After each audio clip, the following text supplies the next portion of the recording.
The date is July 1944. A German sniper has been in position since before dawn.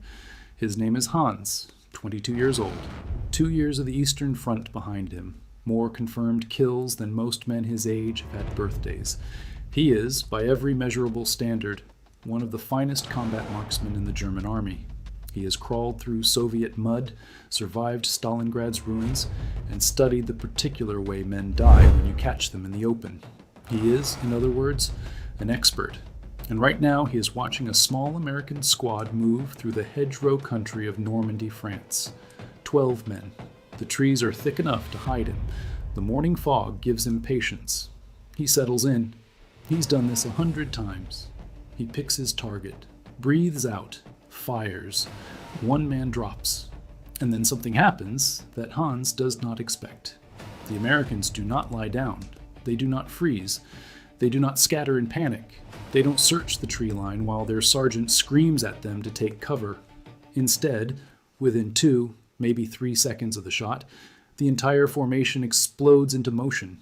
Men sprint, but only 2 steps at a time, each pair covering the next pair's movement. Rifles open up from 3 directions simultaneously, semi-automatic, not crack-pause crack of the bolt-action rifles Hans learned to account for. A wall of fire, sustained, constant, from moving targets. Hans fires again, misses. Because the man he was tracking has already moved, he fires a 3rd time, misses again. From 12 men, the volume of return fire suggests 40. His position is already compromised. He has no time. He pulls back. He survives that day. Not all his colleagues do. That evening, in his field notes, Hans writes something that will make its way to the attention of German intelligence officers. He struggles to articulate it precisely. He writes that the Americans are different, that they do not follow the patterns, that something about the way they move and the speed at which they shoot while moving did not match any enemy he had prepared to face. He is not the first to write this. He is not the last. And the reports from men like him, collected, analyzed, added to doctrine, quietly alarming, tell us something remarkable about how the American army transformed itself in the middle of a war it had barely entered, about a weapon that only one army in the world had, about a philosophy of movement that German snipers had to rewrite their entire playbook to address. This is not a story about who was the better soldier. That debate is comfortable for historians in armchairs, and it misses the point. This is the forensic audit of how a specific combination of a weapon, a doctrine, and a habit of institutional learning rewrote the rules of infantry survival, and why the men who had the clearest view of the change were the men looking through magnified scopes from behind camouflage, the men who reported, "Something is wrong with how the Americans move. To understand what they were seeing, we need to start not in Normandy, but in the forests of the Eastern Front, where German snipers learned everything they knew, and where they learned it against the wrong enemy." Part 1. The experts who trained for the wrong war. There is no polite way to say this, so let's say it with the data. By the summer of 1944, the German sniper program was, by the consensus of military historians, the finest in the world, not because of the rifles, though the Carabiner 98K, with its 4 or 6 power telescopic scope, was an exceptional precision instrument, not because of individual talent, though men like Matthias Hetzenauer, credited with 345 confirmed kills, and Josef Allerberger, credited with 257, were working at a level of fieldcraft that bordered on supernatural.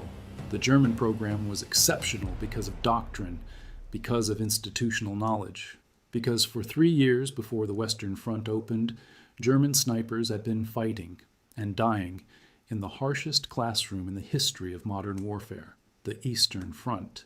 And the Soviet program, which shocked the Germans from the very first weeks of Operation Barbarossa in June 1941, had forced an arms race in precision killing that produced a generation of German marksmen calibrated in every technical and psychological sense to destroy a very specific type of target, a Soviet soldier.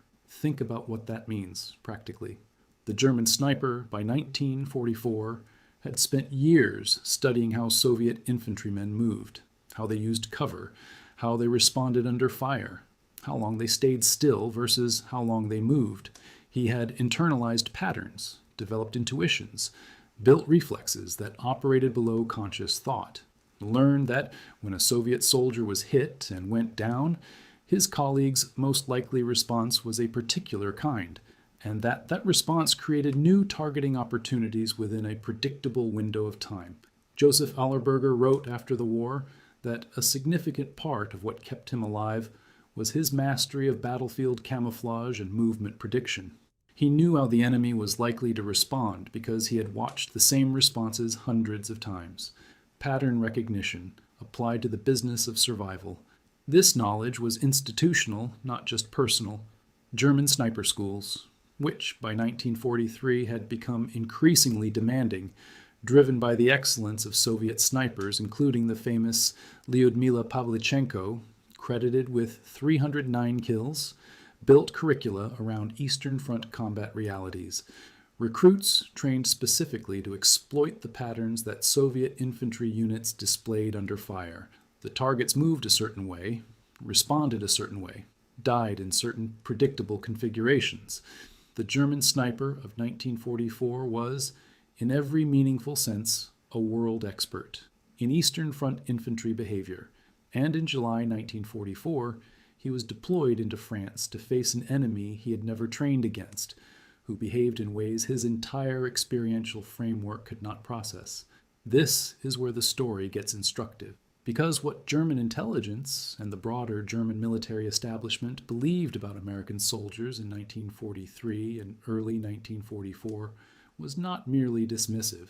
It was operationally dangerous in its confidence. German intelligence had assessed American troops, generously, as enthusiastic amateurs. The phrase that circulated at the senior command level, Britain's Italians, tells you the working assumption. America had numbers. America had factories. What America lacked, the analysis went, was the warrior formation that came from years of serious conflict, the kind of formation only the Eastern Front could provide. There was evidence for this view. The Americans at Kasserine Pass in February 1943, confronted by Rommel's Afrika Korps in Tunisia, had collapsed in ways that confirmed the German model, advancing in parade ground formations, officers who had never visited their own front lines, tanks that blundered into prepared kill zones without reconnaissance. The result was a rout that confirmed every German assumption. And crucially, the Americans at Kasserine behaved in ways that were completely consistent with what German snipers and infantry veterans were trained to exploit. They panicked under fire. They went to ground. They waited. A German intelligence report from early 1944, according to historian Michael Dubler's analysis, characterized the American infantry as material dependent rather than doctrine competent. They would be dangerous in static positions with artillery support. In fluid infantry combat, they would default to the same patterns that had gotten them destroyed in North Africa. This assessment was not insane. It was based on available data. The problem was that it was 18 months out of date. Because after Kasserine, something happened in the American army that the German intelligence system did not fully register. Something institutional. Something that had nothing to do with new weapons or more troops or better generals, though all of those followed. Something more fundamental. The Americans looked at Kasserine as a data set, and then they rewrote everything. Here is the thing you need to understand about what Kasserine produced. Every army in that war eventually had catastrophic failures. The British at Dunkirk, the Soviets in the opening weeks of Barbarossa, the Germans themselves at Stalingrad. What varied, what separated the armies that recovered from the ones that didn't, was the institutional response. The Germans, by 1944, had developed a culture of operational brilliance that was increasingly brittle at the institutional level. Hitler's interference with commanders, the Wehrmacht's tendency to explain defeats as the result of factors outside German control rather than German doctrinal failures, the political pressures on honest assessment, all of this created a system that learned slowly and selectively. The Americans, coming to the war fresh and with the particular cultural tendency of a new nation to treat failure as information rather than shame, responded to Kasserine by doing something that sounds simple but is historically extraordinary. They fired everyone who failed. They replaced them with people who had analyzed the failure. They rewrote the tactical manuals, specifically at the section and platoon level, where individual infantry behavior happens, within weeks of the collapse. And they distributed the lessons through the chain of command with a transparency that German commanders who survived the war later described in post-war interrogations as astonishing. The document that matters most for what the German snipers in Normandy would eventually see is called Combat Lessons. It was a bulletin issued periodically by the 1st U.S. Army that compiled after-action reports from every unit in contact with the enemy and extracted the specifically practical lessons, not philosophical guidance, specific, granular, operational guidance. And one lesson came up in those bulletins again and again in multiple iterations, for multiple units, through the Sicilian and Italian campaigns and into France. Never, under any circumstances, go to ground and wait when you come under sniper fire. The lesson had been earned in blood. The report that crystallized it into doctrine, quoted in multiple combat lessons editions, described an incident that a senior officer wrote up with the kind of blunt clarity that field commanders develop after watching men die from easily preventable causes.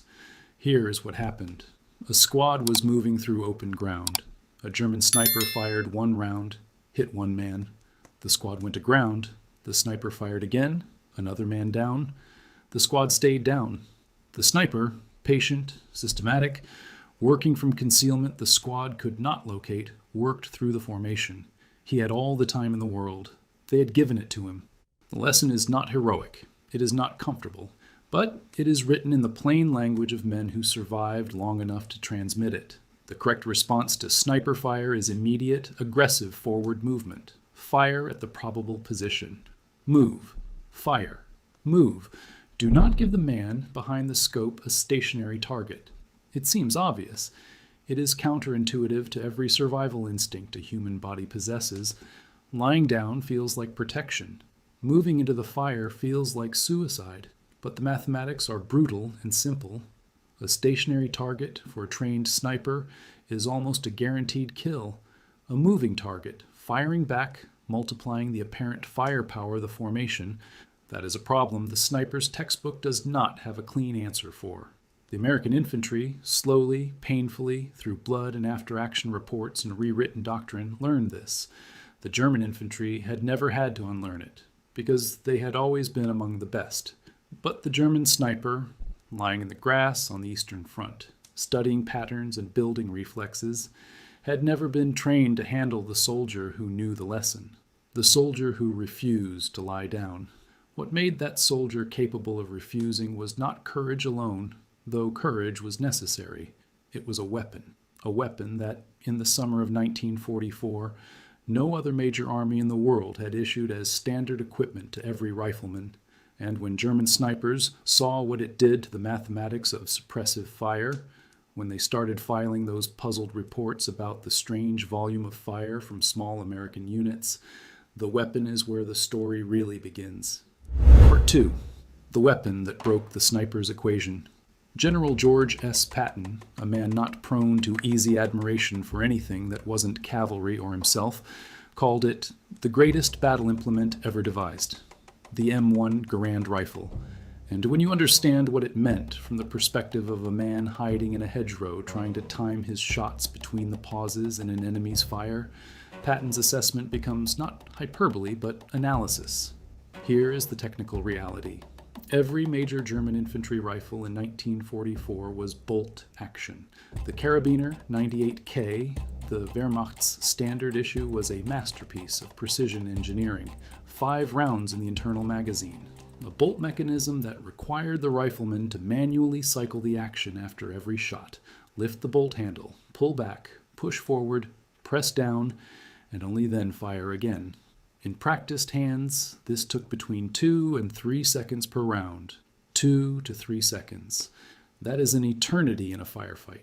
And for a sniper observing an enemy unit, it is a reliable metronomic pattern. You can hear a bolt action engagement. You can count the rounds. You can predict the pauses. And those pauses are when you move, when you reposition, when you work. The M1 Garand was semi-automatic, gas-operated rotating bolt. Pull the trigger. The rifle fires, the mechanism cycles automatically, and the weapon is ready for the next round before your trigger finger has completed its return stroke. 8 rounds per clip, loaded in a single motion. 3 times faster than the K98K. Not by tradition or heroics, but by mechanism. When a 12-man American squad armed with M1 Garands engaged a position, the acoustic signature, the volume, the rate, the continuity of fire was consistent with a formation 2 or 3 times that size armed with bolt-action weapons. The record from the IMF Military History Forum preserves an account that has been repeated in various forms by historians working the period. In the hedgerow fighting of Normandy, there are documented cases where German positions held by experienced troops withheld their counterattack, waited for what they believed were reinforcements moving up behind the initial contact, and discovered when they finally moved forward that the entire fire volume had been produced by a single American platoon. Think about what this means from a sniper's perspective. A sniper calculates. A sniper is, at his core, an intelligence-gathering instrument as much as a killing instrument. He observes a formation, estimates strength from the fire volume, estimates threat level, times his shots to the rhythms of the enemy's return fire. His entire operational calculation depends on accurate assessment of what he is facing. The M1. Garand broke every acoustic input the German sniper had been trained to trust. He was hearing a company. He was facing a squad. He was calculating a 30-second window between return fire. He was getting a continuous wall. He was expecting men to pause to aim. He was watching them fire from the hip while running. That last element, firing while moving, was something German snipers specifically flagged in their field reports from the Normandy period. It was not random spray. It was a trained, doctrine-specific behavior. In a set of letters of instruction issued to all corps and division commanders in Third Army, General Patton codified a tactic that had been developing in American units through the North African and Italian campaigns and was now being driven aggressively as standard operating procedure. He called it marching fire. The principle is straightforward.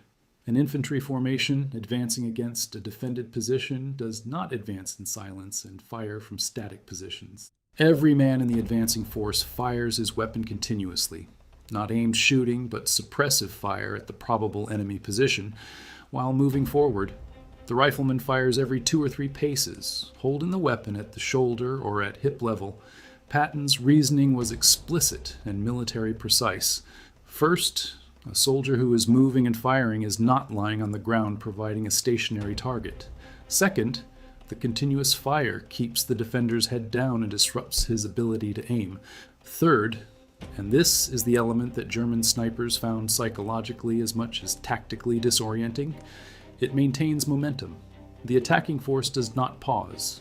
It does not hesitate. It comes. A sniper's entire tactical calculation depends on the enemy stopping long enough for an accurate shot. German snipers on the Eastern Front had learned that Soviet infantrymen, brave as they were, would go to ground under fire, would provide windows, would give the man behind the scope his moment. American soldiers trained under Patton's doctrine, armed with a weapon that allowed them to fire while moving without stopping to cycle a bolt, did not provide those windows. Or rather, the windows were so brief, the time between any individual's movement steps, that they required impossibly precise reaction time. There is a document that illustrates this better than any analysis. It appears in the First U.S. Army's Combat Lesson series, quoting an infantry regimental commander in Normandy, who wrote it for the record in the summer of 1944. He was clear. The men he trusted most in the hedgerows were the ones who understood that the worst thing they could do was stop. Move forward aggressively, he wrote. And then he added something that reads almost like a warning extracted from enemy field reports. If the Germans pin you down with sniper or machine gun fire, they will zero in with mortars and artillery. The solution was not cover. The solution was speed. That wisdom, bought with the blood of men who had not moved fast enough, was being distributed across the U.S. Army as doctrine while German snipers were still recalibrating to the new reality. The M1 Garand had one famous tactical quirk that entered the mythology of the war, and like most mythology, the truth is more complicated and more interesting than the legend. When the Garand fired its 8th and final round, the empty on-block clip was automatically ejected from the receiver with a distinctive metallic sound, a sharp, audible ping. The legend that grew up around this was that German soldiers learned to wait for the ping, to hear an American's weapon go empty, and then attack before the man could reload. Veterans and historians have debated this claim for decades, and the honest answer is occasionally yes, sometimes no, often neither. What the ping story reveals is something more useful than a tactical lesson. It reveals how intently the German army was studying American weapons and movement. The fact that the ping entered German field notes and training discussions at all tells us that by late 1944, German forces were actively documenting American behavioral and acoustic signatures in a way they had never needed to for any previous opponent, because no German sniper had ever had to develop countermeasures to the sound of an American weapon reloading before. The previous enemies reloaded silently with stripper clips in patterns that provided no equivalent audio signature. The M1 forced attention, it forced study, and it forced a revision, quiet, reluctant, but documented, of certain German assumptions about what a firefight was supposed to sound like. Some veterans of the hedgerow fighting did exploit the ping. American combat manuals later mentioned the practice of throwing the empty clip as a distraction while retaining a loaded weapon, a trick that required the kind of tactical deception that only becomes necessary when your enemy is listening for your rhythm, which is precisely the point. By 1944, German snipers and infantry veterans were listening for American rhythms they had not expected to have to track. Something about this enemy was making them pay attention in ways they hadn't prepared for. And the deepest thing they had not prepared for wasn't the weapon. It was the way the weapon had been incorporated into a philosophy of movement that was being rewritten in real time by men who treated every engagement as an opportunity to learn. Part 3. The lesson that moved faster than the army. The document that sits at the center of this story is a French military thesis from the early 21st century, written by an officer in his military training, entitled Facing German Snipers, The Evolution of American Infantry Doctrine from 1943 to 1945 in Northwestern Europe. It is a rigorous piece of academic military history, and one of its central arguments is this: the overall dynamics of sniping in Normandy largely favored the Germans, which makes the trajectory of the campaign all the more interesting. German snipers had every structural advantage: superior training, superior camouflage doctrine, the defensive use of terrain they had occupied for nearly 4 years. And yet, the campaign developed in a direction the German sniper program had not fully anticipated. Not because American snipers were better. They weren't. The Americans had no systematic sniper program comparable to the German or Soviet programs. This was a recognized institutional failure that senior American commanders acknowledged directly in after-action reports. What the American Army had instead was something the German sniper program had never needed to account for. The American rifleman with the M1 Garand was, in the absence of a dedicated sniper, functioning as a designated marksman by default. The rifle's accuracy at 500 meters, its semi-automatic action, and critically its rate of fire, gave every GI in the squad a suppressive capability that exceeded anything a single German sniper had been trained to manage. The reports from German snipers in Normandy and across France in 1944 cluster around a few recurring observations. First, American return fire was immediate and sustained. There was almost no window between the shot and the response.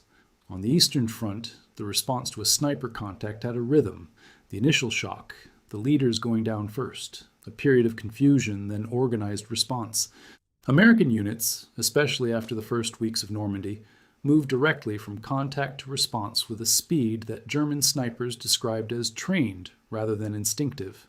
Second, the fire came from multiple directions simultaneously in a way that suggested either the Americans had more men than visual intelligence indicated, or their individual firing rate was dramatically higher.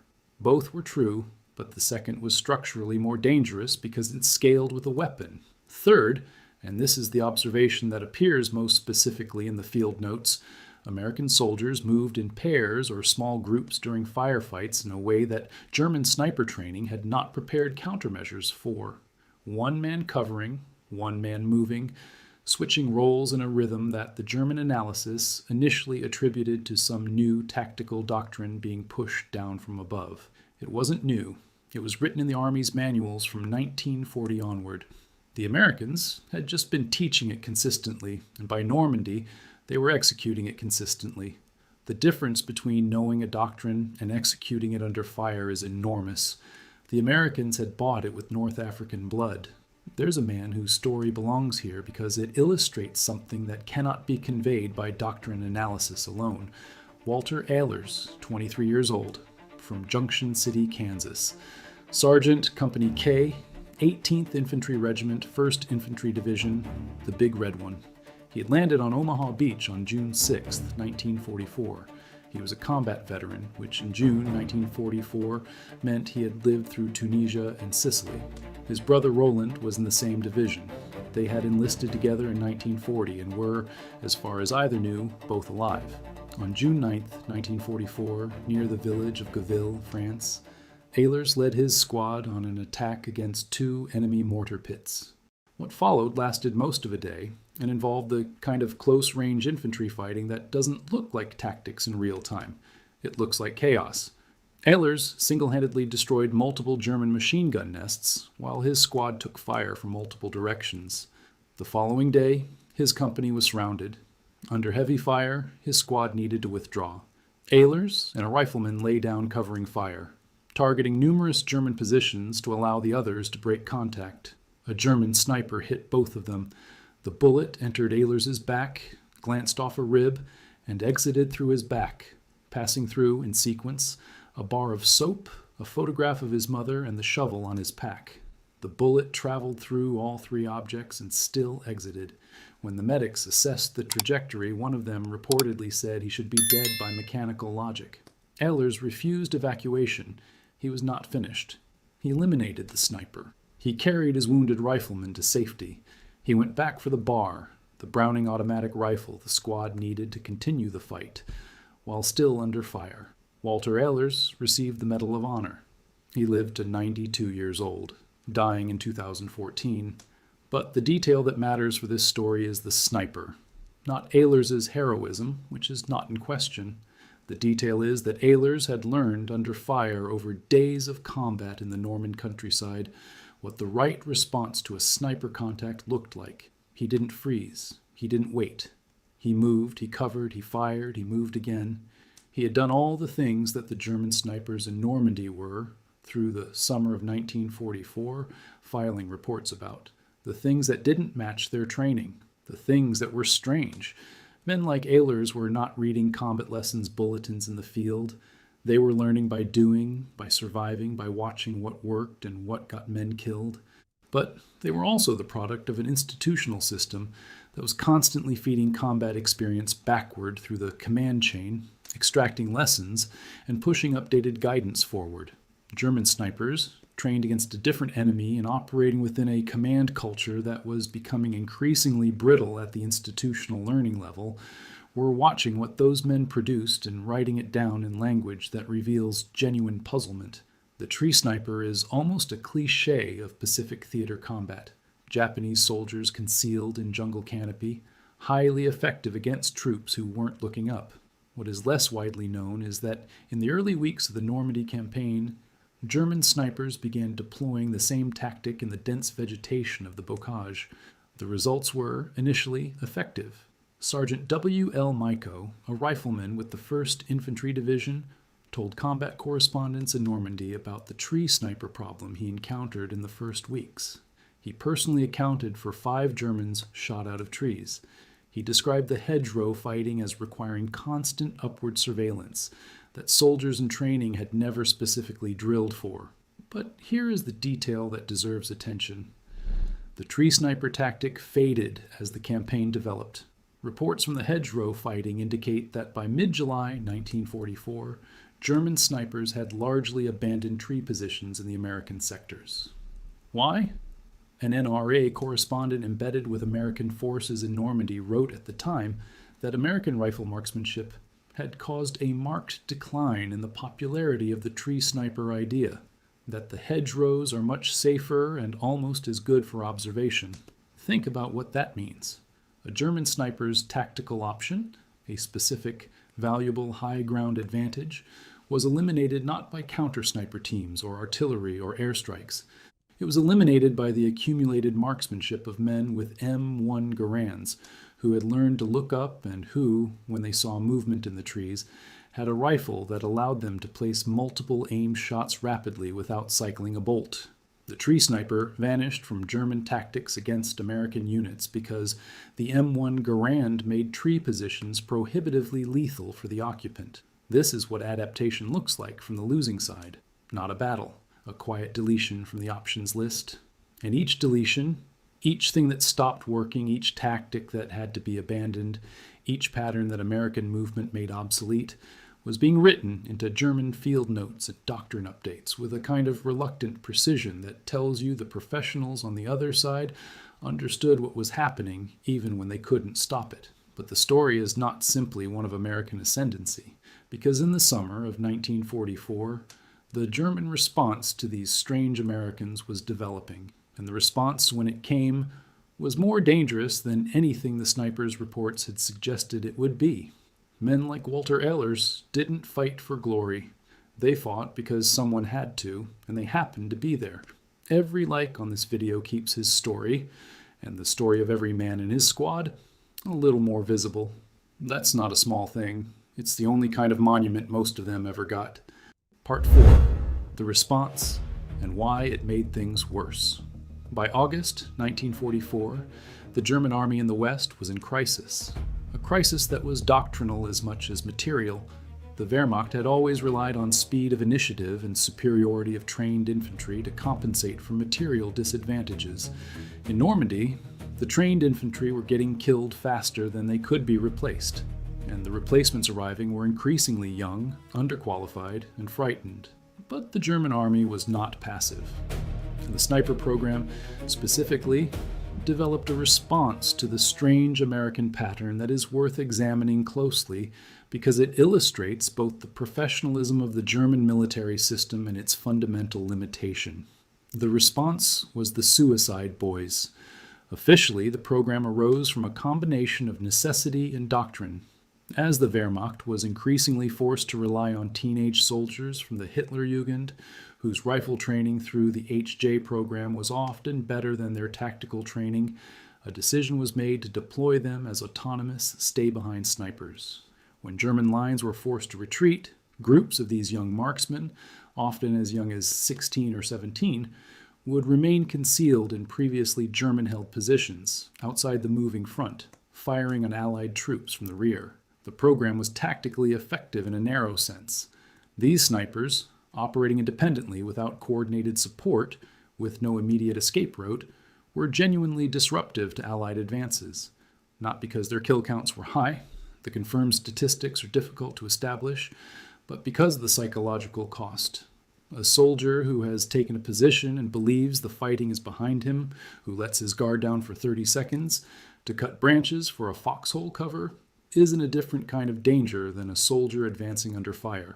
The PBS battlefield accounts capture this exactly. One veteran describes being shot through the face by a German sniper in January 1945, not during an assault, but while cutting logs for cover 100 yards from the forward position. The sniper had been left behind as the Germans were driven off the hill. He was waiting. The Suicide Boys got that name because their tactics almost inevitably ended in their deaths.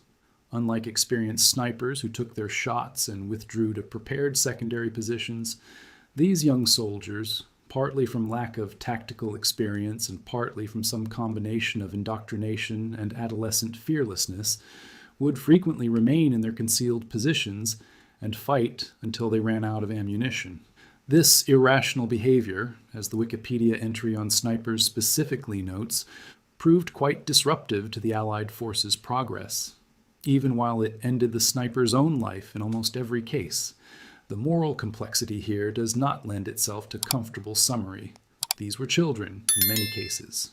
Children who had been trained by an ideological machine, deployed into positions they couldn't survive, to die in service of a regime already collapsing under its own contradictions. Their disruption of Allied advances was real. Their deaths were also real. Both things can be true. What matters for this analysis is what the deployment of the Suicide Boys reveals about the German army's institutional response to the strange American movement patterns. It was not a doctrinal solution. It was a tactical substitution. It was saying, we cannot make our experienced snipers survive longer in this environment, so we will deploy snipers whose survival calculus is different. That is not adaptation. That is exhaustion of alternatives. Here is where we have to introduce a constraint that shapes this entire narrative. Most of what German snipers observed about American movement patterns in the second half of 1944 did not make it back to the doctrinal institutions that could have produced a systematic response. Not because the observations weren't made, they were. Not because the Germans lacked the analytical infrastructure. The Wehrmacht's intelligence apparatus was sophisticated. The information didn't move for the same reason that German industrial production couldn't keep up with American output, and German logistics couldn't match American supply chains, and German field commanders couldn't replace their losses at the rate that American commanders could. The German military system was running out of time. By late 1944, the American movement pattern that so puzzled German snipers in the summer had become the standard operating procedure of an army that had spent 6 months learning, adapting, and filing reports. The bulletins were quarterly in early 1944. By autumn, lessons were being pushed through the chain in weeks. A German sniper who observed something useful in October 1944 might get his field notes to a battalion commander. The battalion commander might reference them in a report. That report might reach an intelligence officer, who might draft a memo. By the time the memo reached the level at which doctrine is written, Patton's Third Army had moved 200 miles. The institutional learning gap between the two armies had become a material fact of the war, as real as the ammunition deficit or the air power deficit. The Americans were updating their doctrine faster than the Germans could update their counter-doctrine. This is not a story about brave Americans and cowardly Germans. It is a story about institutional velocity, about what happens when one organization treats every failure as a lesson and the other treats failure as a deviation from plans that should have worked. To be precise about what German snipers and their commanders were actually writing during this period, we have to acknowledge the evidentiary constraints. Comprehensive German after-action reports from the Normandy period are fragmentary. Many were destroyed during the collapse of 1944 to 45. Many others were captured and archived in ways that make them difficult to access as a coherent body. But from the available sources, including the French officer's thesis, the U.S. Army's Combat Studies Institute work on the Bocage campaign, and the broader literature on German sniper doctrine, several specific observations recur. First, American soldiers were firing from positions that offered observation through cover rather than over it. The 1944 U.S. Army Manual, Scouting, Patrolling, and Sniping, specifically instructed American soldiers to use cover this way, to look through or around obstacles rather than expose themselves above them. German snipers noted that they could not reliably locate American positions from the muzzle flash because the flash was partially concealed by vegetation rather than visible above it. This sounds small. It is an enormous operational detail. A sniper who cannot locate the return fire cannot eliminate the return fire. Second, American squads moved in configurations that disrupted standard priority targeting. German sniper doctrine, calibrated against Soviet infantry, established a hierarchy of targets. Officers first, then NCOs, then crew-served weapon operators. American squads in the hedgerow country moved in ways that made immediate leadership identification difficult. The officer was not necessarily at the front. The NCO might be at the back. The targeting hierarchy that the German sniper had been trained to apply became unreliable. Third, the rate of fire, again and again, appears in the reports. It disturbed German calculations not just acoustically, but temporally. German infantry doctrine, like German sniper doctrine, was built around a model of the enemy whose fire would ebb and flow in ways that created operational windows. The M1 Garand, in the hands of men who had learned to fire it while advancing, effectively eliminated those windows. German assault teams that attempted to exploit the pauses in American fire found there were no pauses. There's a remark, cited in analyses of captured German field documents and post-war interrogations, that one German infantry commander is reported to have made after a failed assault on an American position in the late summer of 1944. He said, approximately, "Our men are being asked to assault positions where the defensive fire does not stop." He was not speaking of artillery, he was speaking of the rifles. The German Army's infantry doctrine in 1944 was, at its core, built for a world in which bolt-action rifles defined the rhythm of small unit combat. A rhythm of fire and pause and movement. The M1 Garand, deployed in mass quantities, trained into a doctrine of continuous suppressive fire by men who had learned why that doctrine was necessary, eliminated the rhythm. And the German snipers, lying in their positions, watching formations that didn't behave the way the textbook said they should, they were the first to see it clearly. Not because they understood the whole picture, but because they were the ones whose survival depended on accurate predictions. They predicted a pattern, they got something else, and they wrote it down. If your father or grandfather served in any branch of the American military in this war, in Normandy, in the hedgerows, in the push across France, I would be genuinely honored to read their story in the comments. What unit? What were the specifics of their experience? The granular details matter more than any history book. They are the actual record, and they deserve to be preserved by the people who carry them. Part 5. The verdict. What the reports were really saying. Go back to the man at the beginning. The German sniper in the July morning watching an American squad that doesn't behave the way his training predicted. What was he actually observing? He was observing the output of 18 months of institutional learning, distilled into the muscle memory of 12 men. He was observing the product of after-action reports written in Tunisia, Sicily, and the Italian mountains. Reports that had been read, analyzed, and translated into specific changes to specific manuals that specific sergeants had read, debated, practiced, and carried into the hedgerows of Normandy. He was observing the direct consequence of a decision made in March 1943, when the U.S. Army fired a general who had failed and replaced him with one who had analyzed the failure. The ripple of that decision, 17 months later, had reached 12 men in a field in France.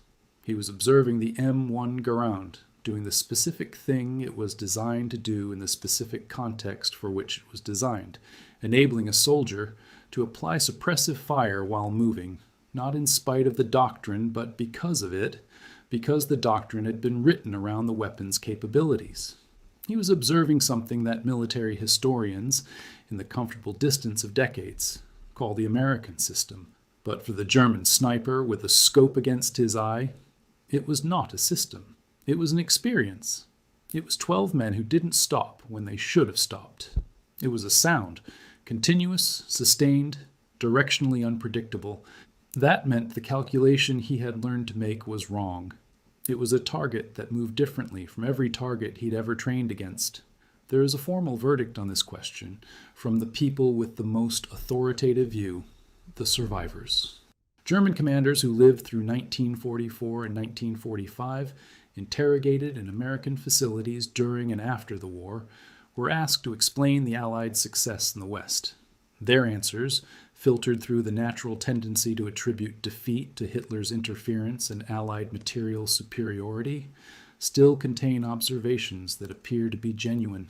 The observation that recurs is not about tanks or air power or logistics, though all of those feature prominently. The observation that recurs, in various formulations, is about what the American soldier on the ground had become by late 1944.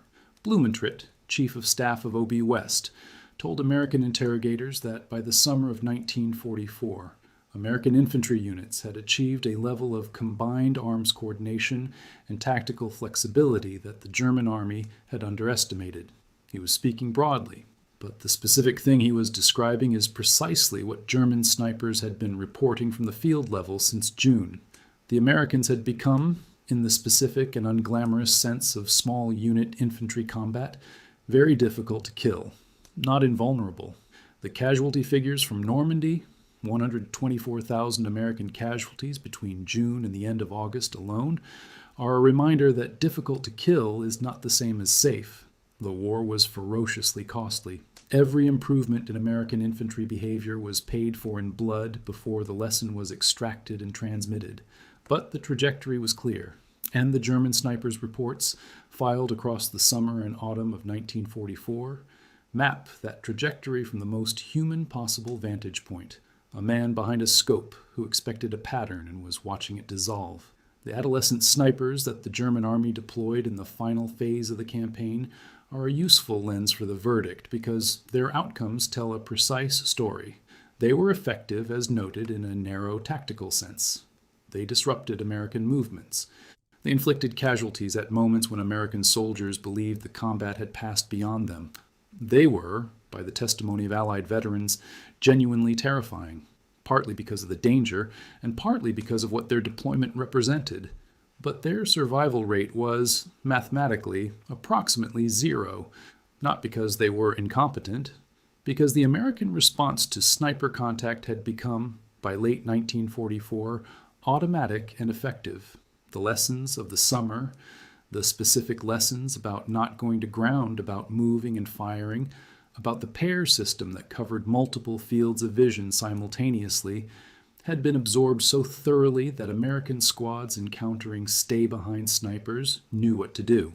German sniper doctrine, at the opening of the Normandy campaign, assumed it was facing an enemy that would freeze under fire, that would offer stationary targets, that would take time to respond organizationally. Those assumptions had been correct in June of 1944, with some units, some of the time.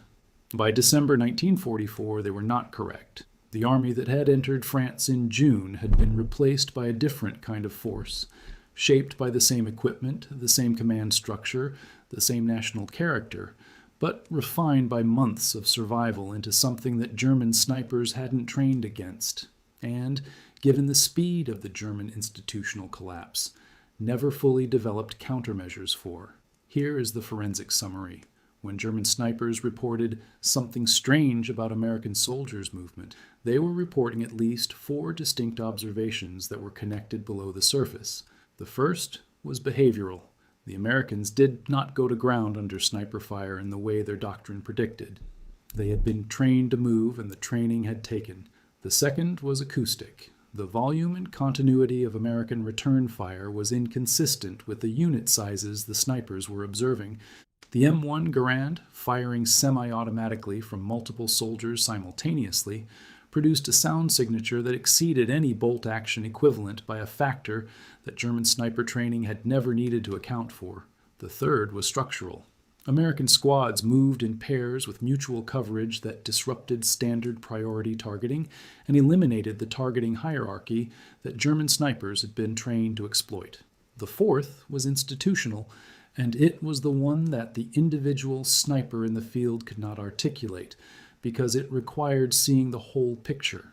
The Americans were learning faster than the Germans could respond. Each engagement produced lessons. The lessons produced doctrine. The doctrine produced behavior. The behavior was observed by German snipers who reported it as strange. The strangeness was the sound of an organization treating combat as a data set. Hans survived the war. Not all of his colleagues did. The man who filed those reports about strange American movement patterns never learned, as far as we know, the full picture behind what he was observing. He was not in the intelligence briefings. He was not reading the combat lessons bulletins. He had the view from the scope, and the view from the scope was of 12 men who moved faster than they should have, fired more than they should have been able to, and did not do what enemies had always done. He wrote it down, passed it up the chain. It became one data point in a body of analysis that the German army, for structural reasons, could not convert into effective counter-doctrine fast enough to matter. The war ended. The German army dissolved. The American veterans came home, went back to selling whiskey or farming or teaching or working in factories, and became grandfathers who sometimes mentioned the war to their children and grandchildren. What they remembered was personal. What they had been, collectively, in those fields and hedgerows, was something that the German snipers watching them could see more clearly than they could see themselves. A system in motion, a machine that had learned, painfully and specifically, how to be hard to kill.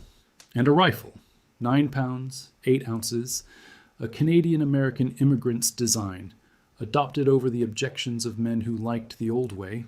That made the difference between a man who stopped and a man who kept moving. The men who kept moving changed the reports that German snipers filed. The reports are still there, in the archives, in the analyses, in the work of French military officers, studying how wars are won and lost. And they say, in so many words, we did not prepare for this. We did not prepare for soldiers who didn't stop.